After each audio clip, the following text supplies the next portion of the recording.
Good evening, it's Thursday, June 2nd, 2016. I'm your host, Marcella Milder. And I'm Eli Letterman. Welcome to the Local Live.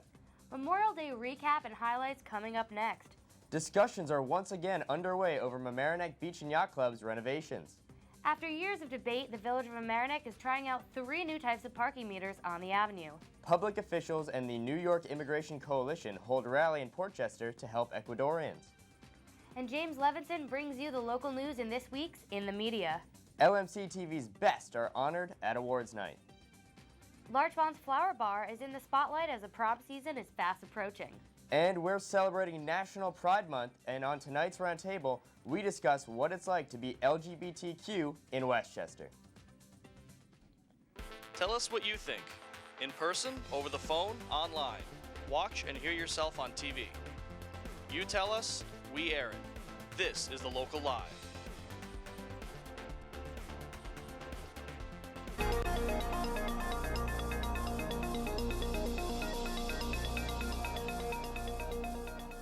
Larchmont and Mamaroneck commemorated fallen soldiers last weekend in celebration of Memorial Day. Officials and residents came together in festivities that stretched across the community. On Thursday, the annual Larchmont Memorial Day Parade, hosted by American Legion Post 347, saw hundreds marching from the train station to the firehouse to honor the veterans who have fought and continue to fight for our freedom. Also on Thursday, the Kemper Memorial Fund presented awards to Helen Graham, Aaliyah Shanaza, Emily Morris, and Trisha Ballard for its annual essay competition at Mamaroneck High School. This year, the fund asked for students to respond in a unique way to the question, why are memorials important in America today? The ceremony took place at MHS, and each of the 4 winners were presented with a $250 cash prize. The festivities concluded with a Mamaroneck parade hosted by American Legion Post 90 on Monday. Children, parents, and veterans poured down Mamaroneck Avenue to honor and celebrate our town's fallen heroes. The annual ceremony took place afterwards at the American Legion's Hall on Prospect Avenue. Mamaroneck Beach and Yacht Club's decade-long battle over renovations resumed last week. The public hearing was held at the Village of Mamaroneck board meeting over the club's latest proposal. During the hearing, the plan was under fire by Mamaroneck residents who voiced concerns about sewage, drilling, and potentially disruptive construction, among other issues. Residents also poked holes in the proposal, stating that important pieces of information were incorrect. This portion of the hearing was officially closed by the board, but another meeting is scheduled for July, where the Mamaroneck Beach and Yacht Club are expected to present a written response to many of the concerns voiced at the most recent meeting. We will keep you posted on any developments that arise in the coming weeks. As you may have noticed, paying for parking on Mamaroneck Avenue has changed these last few months. After years of political disagreement, the Village of Mamaroneck has moved forward with a pilot program to test 3 different types of new parking meters. 2 of the 3 styles being tested are smart single-space meters, which will be one per space and have the ability to reset time when it senses that a car has left. The 3rd style is multi-space meters, where drivers who park in those designated spots will pay using their parking spot number. This trial is the next step in a battle which reaches back to 2013, when the village hired the Walker Parking Consultants to help with the parking issue on the avenue. In 2014, the Board of Trustees discussed 2 new resolutions and purchased 18 multi-space meters for over $117,000, only to find heavy backlash from local residents and business owners when they tried to implement these new solutions. This past December, after a lengthy survey of village residents, the newly formed parking committee proposed the village move forward with the testing of different types of single-space meters on Mamaroneck Avenue and multi-space meters in local parking lots. However, the Board of Trustees approved a proposal that includes the multi-space meters in the pilot program on Mamaroneck Avenue. According to the chair of the parking committee, Maria DeRose, purchasing new single-space meters from Mamaroneck Avenue could cost the village $400 per meter, or nearly $100,000 in total, on top of the over $150,000 already spent on meters and consulting. According to village manager Richard Slingerland, a survey will soon be conducted to gauge public opinion, so come down to Mamaroneck Avenue to find out which meter you prefer. We'll keep following up on this story and inform you of any updates. On June 1st, the New York Immigration Coalition held an event at St. Peter's Church in Portchester in support of the Ecuadorian government's request for TPS, or Temporary Protection Status, of Ecuadorian immigrants living in the United States. Earlier this year, there was a devastating earthquake in Ecuador where at least 6 650 people were killed and over 27,000 people were injured. If the request was granted, it would give any Ecuadorian immigrant living in the U.S. temporary permission to work. TPS has not yet been approved, but members of the Ecuadorian community and immigration activists are organizing events around the country seeking supporters.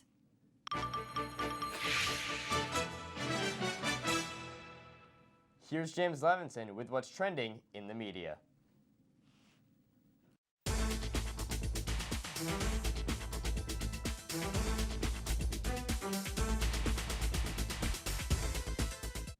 A bomb threat at Mamaroneck High School caused students and staff to evacuate last Wednesday.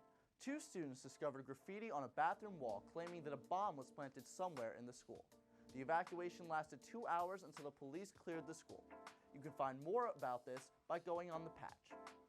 Larchmont resident and photographer Jane Goodrich has had a busy week in the news. Last week, she debuted her photographic work in her 3rd book, New York is My Playground, which showcases how New York City's unique structure can provide a play space for children and adults. The book is now available everywhere. To learn more about her exploits, check out the Daily Voice. And in sports news, the Mamaroneck baseball team suffered a heartbreaking 4-3 loss to RC Ketchum in the section championship. The game marks an end to the fabulous 2-year run that saw the Tigers produce a combined 45-7 record, as well as their 2015 state championship in the last 2 seasons. Read more about this on the Journal News. Old school rap is back in Westchester, as it was announced this week that Westchester-born rapper DMX, along with his friend Swiss Beats, will perform at the Westchester County Center on July 16th. We're hoping that the concert will feature classics such as Party Up and Rough Riders Anthem. Ticket prices start at $80, and you can learn more about this event on LoHud. Is there a lead problem in Westchester County schools? After the recent incidents of lead contamination in Flint, Michigan and the Newark School District, many school districts in Westchester, including New Rochelle, have voluntarily tested for lead for the first time in years to ensure child safety. This was also reported by the Journal News. Looking to find a way to satisfy your inner adrenaline junkie this weekend? Well, now you can, as the popular indoor skydiving center, iFly, opened their first location in Westchester at the Ridge Hill Mall in Yonkers this past Memorial Day weekend. Packages start at $80 for the experience of traditional skydiving without the anxiety of jumping out of the airplane. You can read more in Westchester Magazine. From the internet to you, I'm James Levinson with In the Media.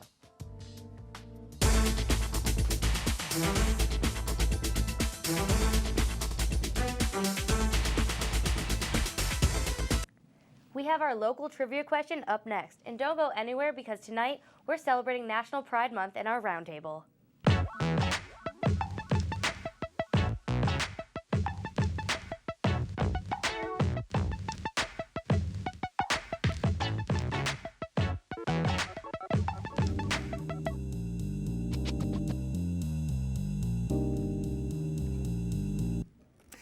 Good evening. Lesbian, gay, bisexual, and transgender Pride Month is celebrated each year in the month of June. It commemorates the 1969 Stonewall riots in Manhattan, a tipping point for the gay liberation movement in the United States. In New York, on the last Sunday in June, the annual Pride Parade will attract tens of thousands all along Fifth Avenue and into Greenwich Village, where the Stonewall Inn still stands. Today, in major cities across the nation, month-long celebrations include parties, workshops, symposia, and concerts. Pride Month events attract millions of participants around the world. And I'm happy to welcome a few of them to our studio tonight to talk about, well, being gay in Westchester. I'd like you to meet Angela Jordan, who's sitting next to me. Angela is a Westchester-based reporter. Sitting next to her is Bernard Galeano. He's studying for his master's degree in social work. Kat Andriotis is from The Loft, the Lesbian and Gay Bisexual Community Center in White Plains. She's the Director of Communications and Membership. David Diamond is with PrideWorks. He is the Director of PrideWorks. And last but not least is Kevin Burke. And Kevin is a restaurateur, a businessman, and he's the former owner of the one, I guess you'd call it the gay bar in Westchester, which still is open. It's called Ignite, Well, welcome all of you. I should say Happy Pride. Yes. Happy Pride. So if I just wanted to go around the table and ask each of you to give me a sentence of what it's like being LGBT in our county. Can I start with you? There are a lot of liberal arts colleges in Westchester. Enough said? Enough said. Okay. Yes, Bernard? There's so many of us in Westchester, and with all the colleges, we all kind of congregate here in Westchester and White Plains. Okay. Kat? Westchester is a free, open, safe, progressive county, and it's always been that way in my lifetime. David? I think it's a very varied experience based on how old you are and where you live and what you're looking for from your community. Kevin? I feel very fortunate to be in this little nook of the country, being gay. You know, just outside of New York, and like you said, it is very progressive and much more accepting, I think, than other parts of the country. Well, when I was doing my research for this interview, I came across an article from Westchester Magazine. It was done 5 years ago, and it was done in cooperation with the Loft. And some people may not know that the Loft is the gay, lesbian, bisexual, and transgender center, and it's for all of Westchester County, and it's in White Plains. And we'll talk about the Loft. But they apparently distributed a survey, and based on the results of the survey, Westchester Magazine reporters interviewed several of the respondents. And so they put together these little snapshots. But they called Westchester gay people the invisible minority. Westchester's most invisible minority. Agree or disagree? Anybody can take this. I think it's less invisible today. This goes back 5 years ago. Yeah. Yeah. I think Westchester is a bedroom community. In general, people come here. I heard a gay man, I was at a party recently, and he said, I reside in Westchester, but I live in Manhattan, is how he put it. So I think Westchester and the Loft, you know, as an LGBT organization, has always been in the shadow of New York. We suffer from that maybe a little bit more than, say, TCC in Connecticut, the Triangle Community Center, and also Rockland, Nyack. Now Rockland is going to have their own Pride Center later this year. So they're a little further out. People will tend to congregate more. But here you get on a Metro North, you're in town, you know. When you say the city here, you're not talking about White Plains. Right. We're New Yorkers. We're talking about Manhattan. So I think that's probably why we're considered invisible, but it's less so today, for sure. But we're doing this tonight here on public access television, so we're actually more We're visible. out. We're here. Now, Kevin, you're currently working in the city. I am. I just currently started working in Manhattan. But you're living in Westchester. I'm living in Westchester, yes. And you're torn. I am a bit torn. There's always pros and cons to, you know, when I think about moving to New York City. And I always said that I would never, because why would I want to give up a yard, you know, my space? Yeah. But, you know, because the commute is so easy. You know, I mean, 35 minutes, you're into Grand Central, and from there, anywhere, you know. But it would be interesting, I think, you know, to try that, to try the reverse, you know, coming up to Westchester for holidays and, you know, to get out of the city, you know, rather than going to the city to get out of Westchester. Well, there was a couple who had 2 kids who were interviewed at this Westchester Magazine article. And they said that they came up from the city because of the good schools in Westchester, because of the open air and the land. And to them, they were both involved in the school district and PTA, and they said that the sexual orientation was a non-issue among their neighbors. So that's a good sign. And Andrea, you reported in this community. Did you find the invisibility factor, or was it a non-issue for you as well? I mean, I was out to my coworkers, and that wasn't an issue. I don't particularly discuss my personal life with my sources and everything, but I never, you know, even like across, because I dealt with a lot of local officials, even across party lines, like Republican, Democrat, nobody seemed particularly homophobic to me. I don't think that necessarily means that there's no homophobia in Westchester County. Actually, in fact, a good example is that I was with someone that I'm seeing in Port Chester just before this show, and we were walking from her apartment to go get something to eat, and we were holding hands, and we did get a little bit of gawking, and someone did say something to us. So I do think that depending on where you are, that there's still a little bit of problems. There was again, referring back to that article, there was a girl who was at that time attending Iona College, which is a Catholic college, and she was a member of the school's Gay Straight Alliance, and she was unsure how far she could go because it was a Catholic school, because she was still a teenager, and she reported the same thing, you know, that she had to be a little circumspect about her relationships there. My college experience at SUNY Purchase was very different. That's Yeah. a very, very gay-friendly school. Yeah.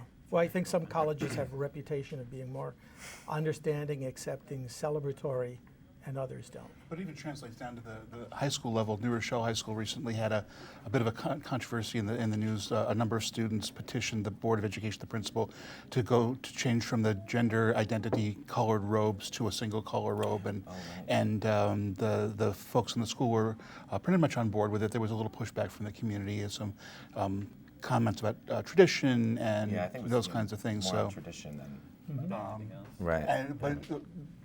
Probably, but possibly not. There Right. might be, No, you're right. that could be what's masking what's really going on, because a lot of the comments were talking about why the entire school should change for a minority or a few, and the principal is really very supportive about that kind of a thing, and said we need to make everybody feel comfortable, and it's very inclusive, and it's a nice. Bathrooms an issue? I hate to ask. No, but you know, it's just that it's been in the news. It's ridiculous. I think bathrooms are an issue, but I think every school has a different issue with bathrooms, and I think many schools will handle the situations as they come up, based on how the individual wants to handle it. It's not just students who are transgender. You're talking about middle school and high school students who sometimes haven't quite gone through puberty and don't necessarily present as the gender which even they identify as, and it's really embarrassing to be a 14-year-old young man who is a young man who is asked, your hair's a little bit long and you're dressed a little androgynously, and should you really be going into the boys' room? Yeah. That can be pretty bad for. And it's done with the best of intention. It's done to make everybody feel safe. But if you're that young person who's been identified and singled out, it's not really comfortable. We have a question, but afterwards I want to give you an opportunity to tell people about Pride Works for LGBT youth, because it's a wonderful event at which I have volunteered for several years. The question that's come in from email says, why do you think, maybe Kevin, you could take this, why do you think gay bars keep closing? And how can we get more gay-friendly restaurants or bars in the county? Well, I think in the past, the reason why they closed, and there was a time before my time, not to date anybody, but before my time, there was several other bars. There was Stutz 202 and Rosie's or something like that. I think it was a restaurant also in White Plains, and they were very busy in their heydays. In the 80s, from what I understand. Don't quote me on this, but and then there was a period where there really was no action, and then I think it had a lot to do with location, and the fact that we are overshadowed by New York City, that it's very easy to go to New York to go to a gay bar. We don't necessarily need one here, but it's nice to have. It's tough, and it's also not easy to get across Westchester. It's much easier to go north and south, I feel. Just like the trains are set up, it's kind of, the traffic flow is better north and south. It's much more of an issue to get from east to west easily, using public transportation per se. We don't have any kind of subway system. The bus system is very good, but it's not always convenient. New York City is much more convenient.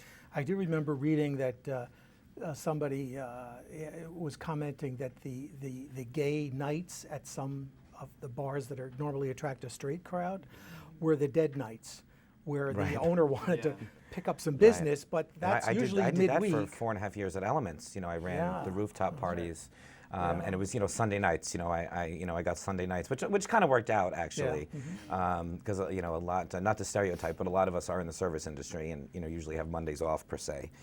So Sunday nights work, but if it wasn't Sunday night, it was Wednesday night. It wasn't like a Friday night or a Saturday night, because they were making money on their, I don't want to say straight crowd, but just their non-denominational nights.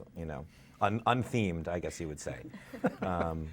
But Gender-neutral nights. Gender-neutral nights, yes.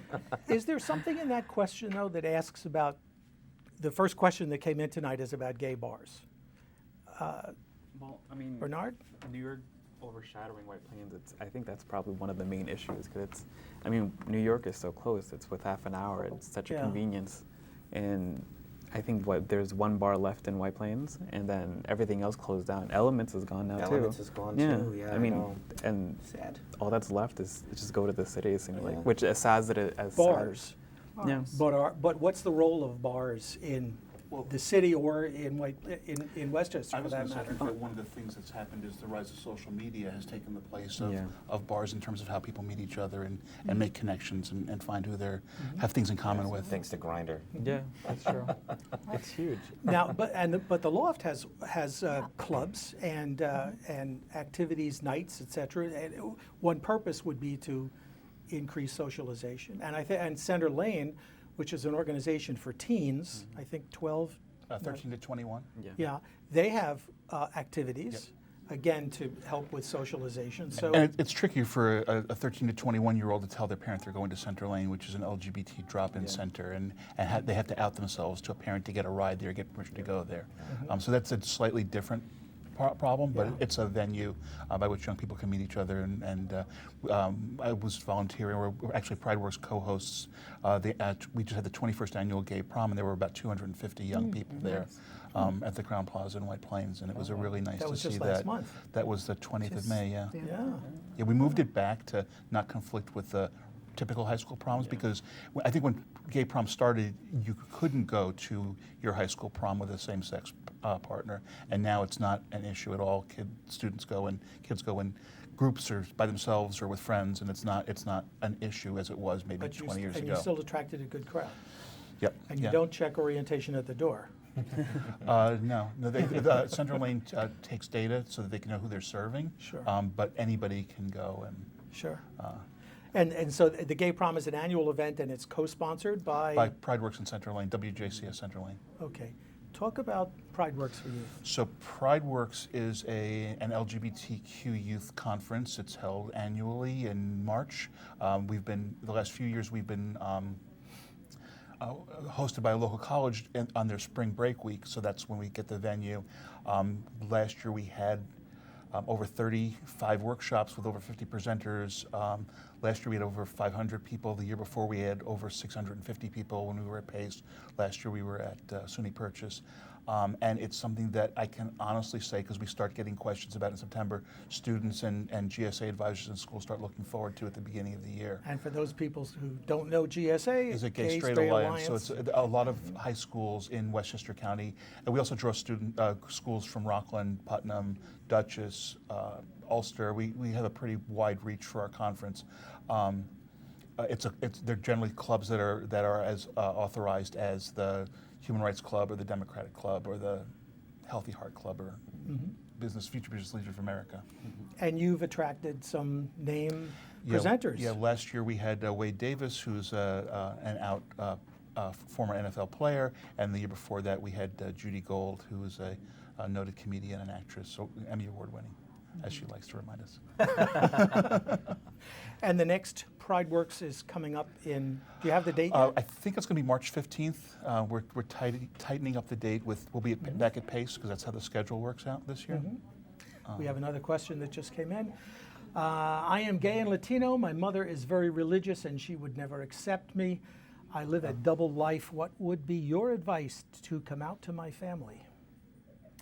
Anybody want to take that? I mean, That's a tough one. That's a tough thing to give advice on. Yeah.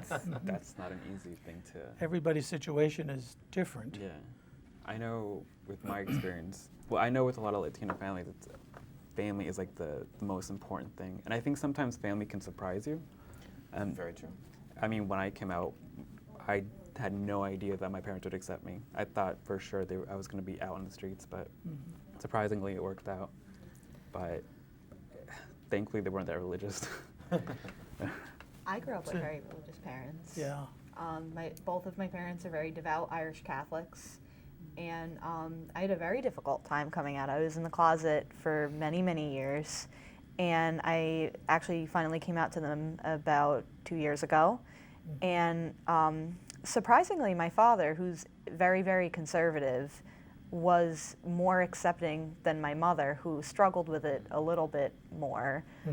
And eventually, you know, she did come around. Again, people do surprise you, and sometimes you just need to give your parents a little bit of time, because I think that parents have an idea in their head of like the life that they think that their kids are going to have, and then they just sort of have to adjust it a little bit when you're gay, because nobody expects their kid to be gay. And you know, when my mom did finally come around, it was actually surprising to me, like how quickly it took. And now she's like trying to set me up with every lesbian she has ever met. My mother's always telling me when Ricky Martin's single. I think a really good resource is PFLAG, which is, it at one point stood for Parents and Friends and Families of Lesbians and Gays. Now it's just PFLAG. And there's a meeting every second Monday of the month at the Loft. Yes. And I encourage not only the parents to come to figure out how to help their relationship with their child, but I've also advised a lot of young people to go, because they can hear other parents' perspectives and understand what their parents are going through without having to ask their own parents those questions. And the folks who are there are wonderful. They give great advice, and they've been through it all, they've seen it all, they've done it all. And I've been to some of those meetings, and I think one of the most important things that I heard parents say is that, you know, son or daughter, it took you how long to come to terms with yourself? Well, we need some time too. Right. So Yeah, you can't expect mom and dad over the weekend to be okay with everything. And it's a fairly typical response when young people come out. They want their parent to come to their same point in 20 seconds where they had, you know, 20 years or 10 years or whatever it is. Yes. But even if their parents don't come around, or if they're afraid to bring or broach the subject with their parents, they will find parents at PFLAG, and that'll warm their hearts somewhat and make it easier for them, definitely. And PFLAG marches every year in the Pride Parade in Manhattan, and the marchers report that the folks along the side are thanking them for being good parents of their children, and wishing that they had parents like that, and would you be my parent, and those kinds of things. So it's a really great experience. I would just remind them that they're not alone. They're not alone, not by a far shot. They're not the first ones to have to cross this bridge, and and I would hope that they would have some kind of other support group. If they have friends, someplace, that someone that they know personally that they're talking to, saying, I'm going to tell my parents, and this might not turn out well. And to have your friends, there for you, and know that there's organizations like this. Well, as a former educator, as a current educator, we always tell students that they might be able to find a teacher with a sympathetic ear or a guidance counselor. And there's another organization, a national organization, which is active in Westchester called GLSEN, which stands for the Gay, Lesbian, Straight. I can't. Sometimes I get these mixed up. I love acronyms. And aren't there still decals that teachers often put on their classroom window? Yeah, there are safe space stickers, but the students know. They're looking for rainbows, and they know which teachers are approachable for whatever issue they need to discuss with them. We have another question coming in. This one on Twitter. In this day and age, how do you find a significant other? That is a good question. Yeah, I'm not taking this one. There we go. This one's not for me. There are many ways, online, of course. Mom. Mom. Okay, yeah. There's always mom, that's Yes, true. okay. Aunts, uncles, the Loft, you can come by and meet people. We need to talk more about the Loft. Yes, we're getting a cue that we're sort of running out of time, but we will talk. And the Loft has a big event coming up on Saturday, June the 4th. But again, meeting people through organizations and bars, although we just got one left in Westchester. And, anyway. and that's what, going back to what we were talking about before, is that we don't necessarily need a gay bar these days. Also, as it's becoming more accepting, or as people are not caring anymore, You know, there's, you know, I go out to any straight establishment where that's not primarily gay, and I run into plenty of friends and plenty of other, you know, local gay residents. You know, it's not becoming such an issue that we can only go to gay bars. You know, it's not like that anymore, But luckily. Also, the gay apps, the grinders, the Right. Tinders, and it's kind of consuming everything altogether. Like you don't really need a bar to meet everybody. You can kind of meet everybody. Well, you see everybody within your area, and you pick Rely and on your choose. inner gaydar. You gotta Feel them out in the grocery store. Sometimes for lesbians, the apps aren't so good. Like I know Tinder keeps trying to set me up with men. I don't know why. No matter how many times I put that I'm a woman interested in women, I still get the algorithm just doesn't understand. Although there is a lesbian app called Her, which is, I've been calling it Lady Grinder, and it's all right. I'm not crazy about the apps or anything, but I think that most of the best relationships I found have been through friends. Yeah. Like you definitely need to have gay friends because they introduce you to other And I feel people. like who doesn't and have gay your friends these circle days? grows. I think that's so weird. There is another organization called LPSS, Lambda Peer Support Services, which is geared specifically for lesbians. Yeah. In fact, one of the women in this Westchester magazine article gave out a shout out to LPSS. It's important to be prepared, you know, Yes. for things, you know, your family might not accept you. Be prepared for that, as unfortunate as it may be, and as much as it will probably kill you and hurt, you know, just be prepared for that, you know. Have a backup plan. June 4th, Saturday, June 4th, big stuff happening right up in Bryant Avenue in White Plains. Right. I just want to go back to that whole lesbian issue. Lesbians Yeah. meet each other differently. We're not a grinder sort of. We don't have that grinder approach. It's very It's just the way it is. And the Loft has a lesbian social network. Just want to let people know about that. It's a comfortable and safe space for women to meet each other. It's not necessarily just for dating or anything. It's to make friends. But you get out there and you meet people, and then you meet people, and then you meet people, and that's how it works. Lesbians don't do the grinder thing. Okay, the Loft, yes. This Saturday, June 4th, is our second annual Loft Pride. Right, and I think there we are. It's right on the Yes. screen there. That's the flyer. Broadway singers are coming. Broadway Sings for Pride. Tonewall, 11-member pop a cappella group of the New York City Gay Men's Chorus are there to entertain people. We have a little talent contest. We have a pet pride parade that kicks off the event. That's so cute. A lot of vendors, including a psychic reader, various pride merch, and just a lot of fun stuff. It has grown. It's twice as big this year as it was last year. People are like clamoring to get in. Up until just this afternoon, people want to be vendors. I mean, it's really caught steam. Good. All that's happening in Westchester, free. Yeah. And there's a Free huge parking lot. parking. There's And a huge big parking lot. It's Yeah. overflow parking lot. And it's on the too. property of the Memorial United Methodist Yes. Church, where the Loft is housed. The only church with a rainbow flag out front. That's right. So far. Yeah. And it starts at 12 noon to 5. And there's an after party at Ignite. oh, there we go. Yeah. So Yeah. If connection I can't make right it to there. the Loft, I'll probably see you at Ignite. Okay, come on out and meet people for those people wondering where they might find their significant other. And also learn what the resources are and what else is in the areas for if you need help to come out. Yeah. And talk more about the Loft in terms of the services. As the director of membership, Right. you know all the services. Become a member.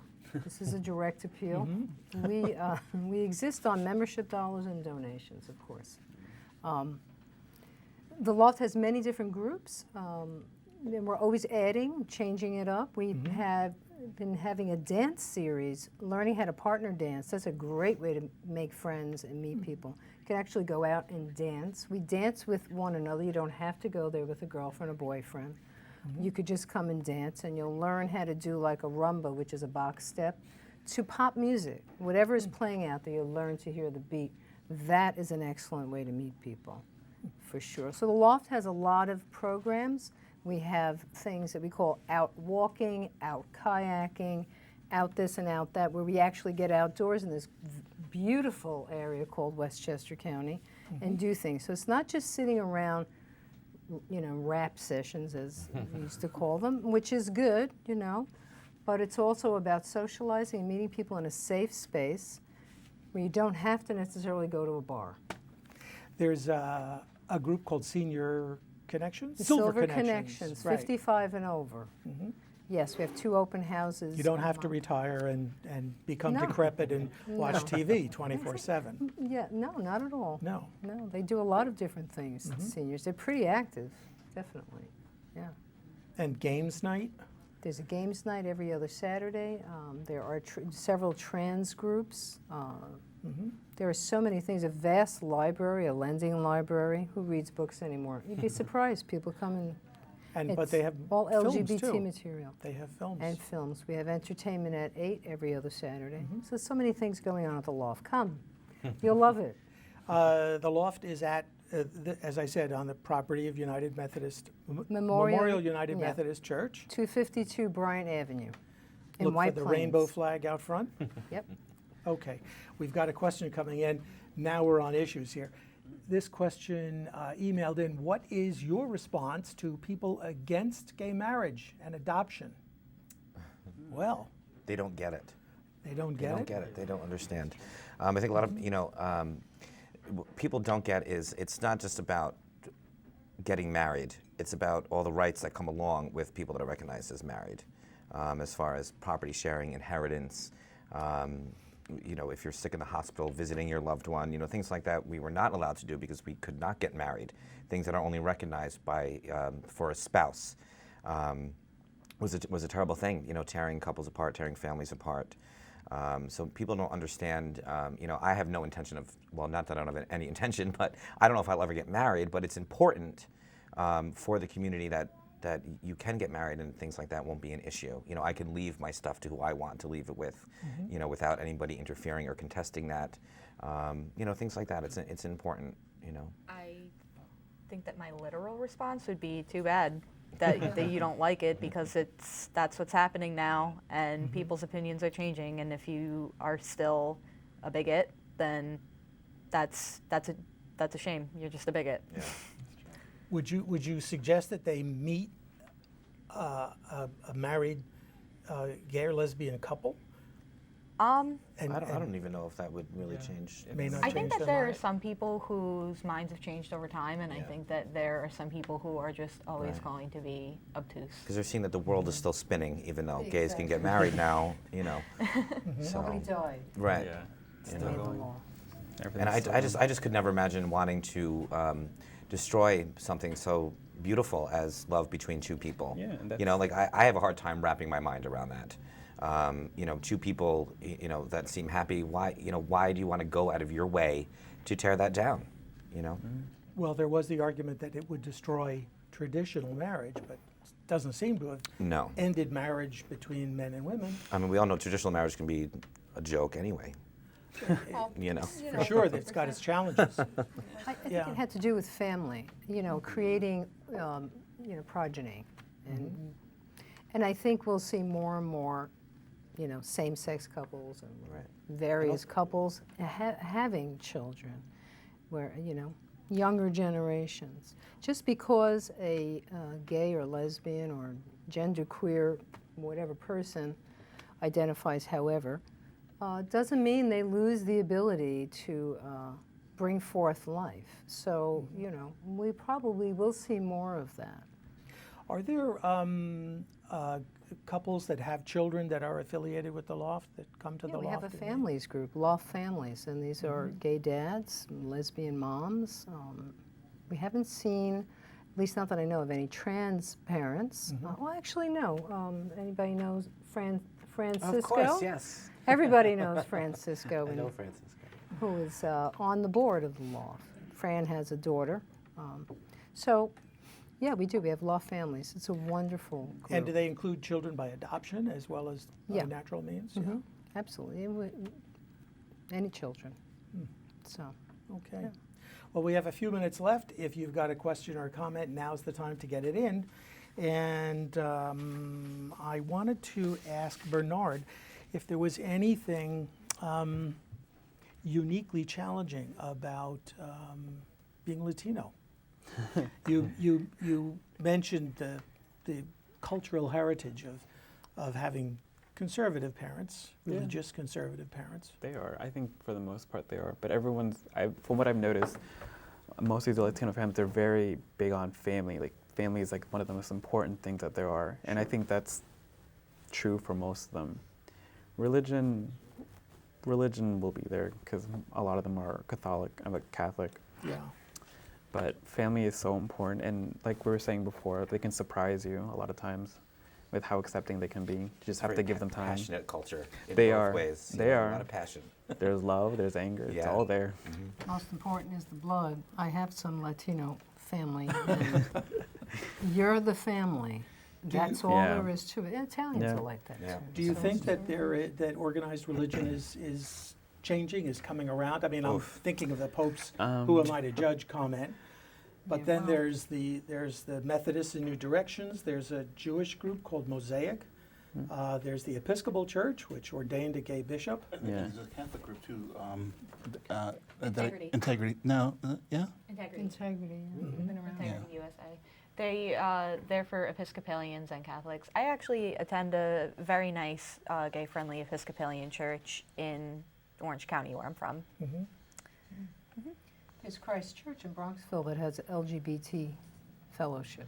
My wife and I, we don't belong to the church, but we rang handbells in their bell choir and got involved with a lot of the church members there. So they're very, very inclusive. I think the important message is if faith is important in your life, there's a faith community that will welcome you in the area. And it is about community. It is about family, which is community. We've got another question come in. If you put yourself in your parents' shoes, what would be the ideal way to approach your child being gay? I would say open arms, but that's just me. What would be the ideal way if you put yourself in your parents' shoes? So Hard question to answer. That is hard. I always warn people that one of the things that parents often say is, "I always knew," and that's a very hard thing for a person to hear if they think they've been living a well-closeted life up until that point. So I think the message should be, we love you and we support you and thank you for sharing something so important to you with us. I think that's a really good way for a parent to respond. I've been trying a long time to not get in their shoes, so. Well, I thank you all. Is there anybody who's got a last word on being LGBT, the LGBT experience in Westchester? We could go on for another hour, but I'm being told we've got to get back to the news. We've got more in tune for you folks. So Wait, there's news more important than this? well, that's debatable, I guess. So the takeaway here, June 4th, is the Loft Pride 2016 on Bryant Avenue in White Plains, 12 to 5, open to everyone, free. All are welcome. Free parking. Of course, if there's food to buy and there are vendors you could purchase things from, but the entertainment, and it's just going to be great. And the weather's going to be nice. Very happy. And you can visit the Prideworks tent there.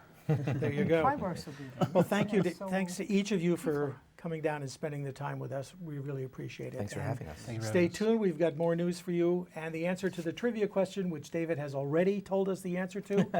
But now you're going to know it. Happy Pride. Happy Pride.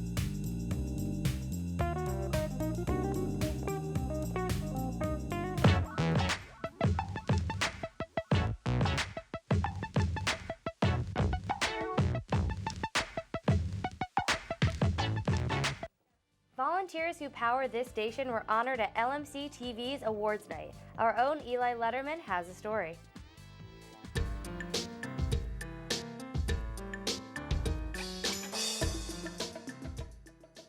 Welcome to the 26th annual LMC-TV Award Night. Tonight, we honor all the dedicated volunteers who make LMC-TV happen. Without them, none of this would be possible. The evening of May 25th, LMC-TV's best gathered at the Larchmont VFW to celebrate all of the outstanding work done by its volunteers in the last year. I spoke with LMC-TV CEO Eric Lewis, who explained to me just how integral volunteers are to the station's success. Well, we depend on volunteers for everything, okay? Volunteers, basically we're a volunteer organization, and our mission is to serve the community and have people in the community volunteer to help each other in the community, communicate with each other, and enhance the democracy of the community. Volunteers were nominated for their work in a number of categories, including Best Single Program, Best Overall Local Live News Package, and Best New Series. Volunteer Brenda Blanco let us know exactly how it felt to be nominated for an award. Oh, it's amazing. I never worked thinking that I was going to get an award. That was never the focus of my work. So to suddenly happen and be notified of it it's amazing. It's a great feeling. It's a community, and it's understanding that everybody's coming together to honor that work. Whether you win or not, you're already super honored. So yeah, it's great. While Brenda told us what it felt like to be honored, nowhere else was the importance of the evening better displayed than when the Joseph P. Fraioli Volunteer of the Year Award was presented.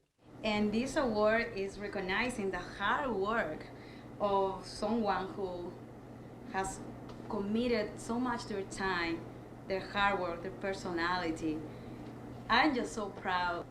Zach, Rudy, Stewart, you are the Volunteer of the Year.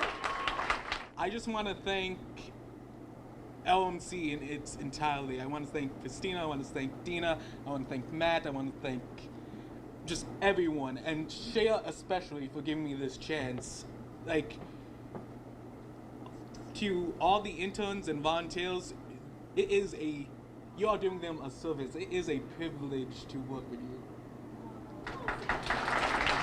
Just one of the many awards given throughout the evening, the Volunteer of the Year Award and its recipient fully embodied the spirit of what was a truly special night. I would like to extend a special congratulations to all the volunteers who are honored here tonight, and of course encourage everyone to come volunteer at LMC-TV. For the Local Live, I'm Eli Letterman.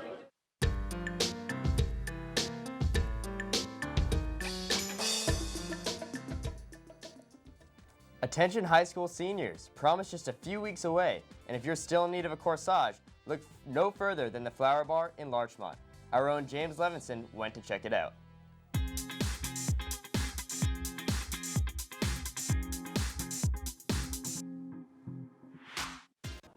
Mother's Day is over, but flower demand is still in bloom as the prom season is fast approaching. Today, we're at the Flower Bar on Addison Street in Larchmont to learn more about the process of making a corsage and a boutonniere. Let's check it out. Owner Nancy White welcomed us to her store, which has become a staple of the Larchmont Mamaroneck community, as well as an important place for high school seniors to acquire their flowers for prom. I'm actually a graduate of Mamaroneck High School, and I just don't want to tell you what year that was, but I will say that prom has come a long way since then. I've been here as an intern for Valentine's Day 2010, and by Valentine's Day 2011, my husband and I owned the store. One thing that Nancy takes pride in is that the Flower Bar always strives to find the best products, no matter what part of the world they are from. I mean, people like to come to us because we have unusual flowers. I source the flowers from all around the world. I buy direct from the auctions in Holland, which is where half of the flowers in the world come through. You can come here and you can know that you're going to find, yes, roses, but they're not going to be your typical roses. They're going to be really unique, really wonderful varieties. But of course, her busiest time during the year is the late spring, early summer. Not just because flowers are in season, but because of the many high schoolers coming in and asking for a prom selection. Fortunately, Nancy was kind enough to give us a glimpse into how she creates over 150 corsages and boutonnieres. One of the simplest way to customize the corsage is with the ribbon that you use. So let's say she's wearing silver jewelry. So we can use a silver ribbon or a gold ribbon. Or let's say her dress has blue accents. We can use a blue ribbon. I have all these wonderful colors here. And for those who are worried about the boutonniere falling off or pinning it on the jacket, Nancy has the solution. So we just take it to the lapel, and it just snaps right there. And Perfect. there you are. And now, all I need is a date. For the Local Live, I'm James Levinson, signing off.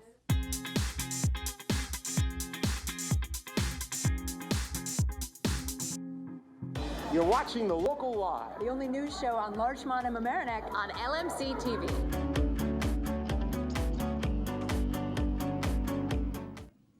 Beyonce is a 20-pound lab mix. She is a sweet and friendly 1-year-old and is very playful.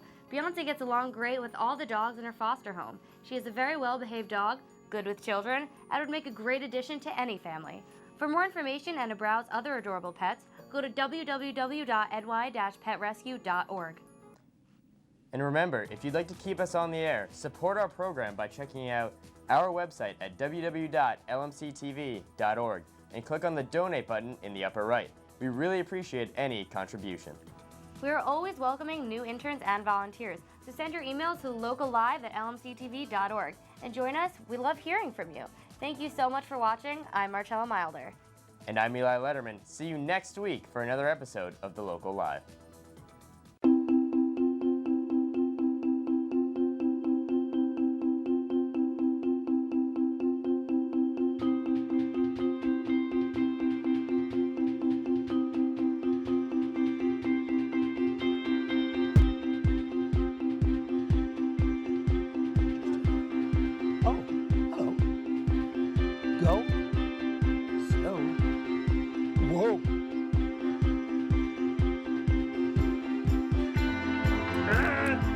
Here's the local live. Here's my pet ostrich.